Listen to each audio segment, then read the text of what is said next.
दोस्तों नमस्कार। निजी कारणों की वजह से मैं खबरों से काफी दूर रहा और यही वजह रही कि मेरी खबरें आप तक नहीं पहुंच रही थी, लेकिन एक बार फिर लौट आया हूं और अब पहले की तरह लगातार आपको नई नई खबरें देखने को और सुनने को मिलती रहेगी।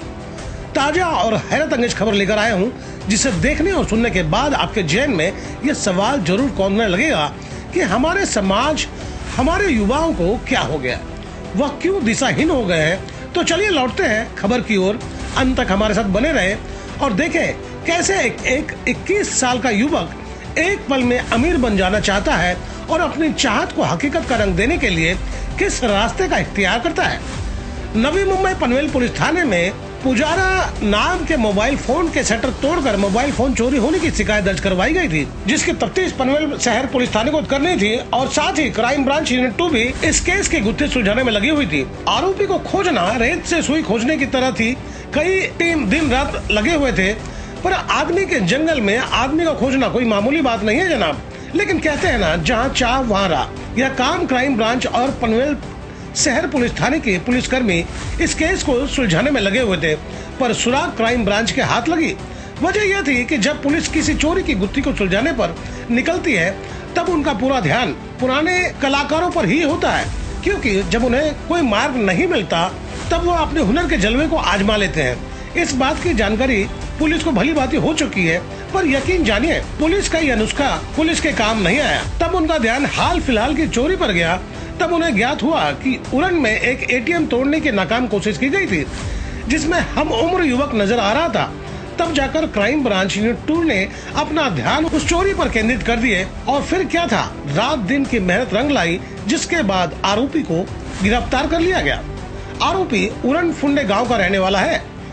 चोर बने युवक जो इंजीनियरिंग का एक छात्र था, जो नेरुल स्थित तेरना इंजीनियरिंग कॉलेज के सेकेंड ईयर का छात्र था, जिसकी मां दिन रात मेहनत कर अपने बच्चों को शिक्षित करना चाहती थी और उन्हें शिक्षा मिले वह हाड़ तोड़ मेहनत कर रही थी।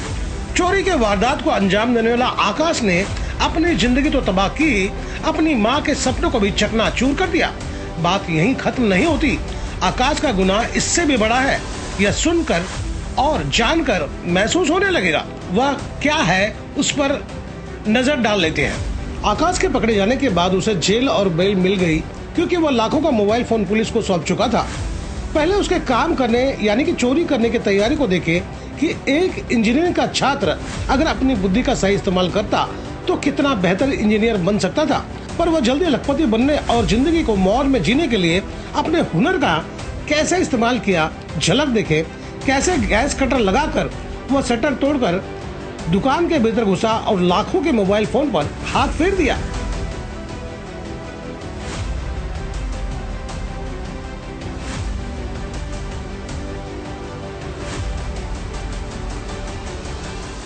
कैसे आकाश के गुनाह के बाद भी पनवेल शहर पुलिस थाने के वरिष्ठ पुलिस अधिकारी नितिन ठाकरे ने आकाश से बात की कि वह सच बताए, इंजीनियरिंग की शिक्षा लेते हुए भी ऐसी क्या वजह थी कि उसने चोरी के रास्ते का इख्तियार किया।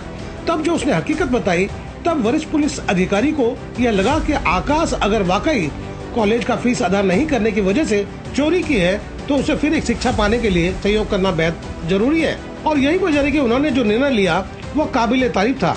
लेकिन पुलिस विभाग में होते हुए जब तक पुलिसकर्मी हकीकत नहीं जान लेते, तब तक वो अपना कदम आगे नहीं बढ़ाते। उन्होंने आकाश के कॉलेज में जांच अधिकारी पवार को भेजे और फिर जो हकीकत पुलिस अधिकारी को जानने मिली, उसकी वजह से उनका मन खट्टा हो गया। आपको बता दें कि आकाश को सरकार की तरफ से छात्रवृत्ति मिल रही थी और उसे मात्र 20,000 रुपए भरने थे। आकाश 7 सब्जेक्ट में फेल हो चुका था। वह कॉलेज लगातार अनुपस्थित रहता था। शायद उसकी दोस्ती किसी युवती से हो गई थी या गलत संगत में पड़कर वह चोर बन चुका था और वह एक नेक इंसान के भरोसे और विश्वास की नींव हिला चुका था। बस हम इतना ही कहना चाहेंगे, जो जिंदगी और वक्त को नहीं समझते, उनकी जिंदगी में तबाही बर्बादी के अलावा उसके हिस्से में कुछ नहीं आता। आज आकाश बेल पर रिहा है और जीवन में फिर वह यही गलती दोबारा किया, तो आप समझ सकते हैं कि उसकी जिंदगी कैसे होगी। तो दोस्तों, आपको मेरी खबर बेहतर लगी हो तो लाइक करें, सब्सक्राइब करें और बेल आइकन दबा दें। आप हमें कोई सुझाव देना चाहते हैं तो कमेंट बॉक्स पर लिख भेजें। तो गोपाल साहब को दीजिए इजाजत। हम जल्द दूसरी खबर के साथ हाजिर होंगे।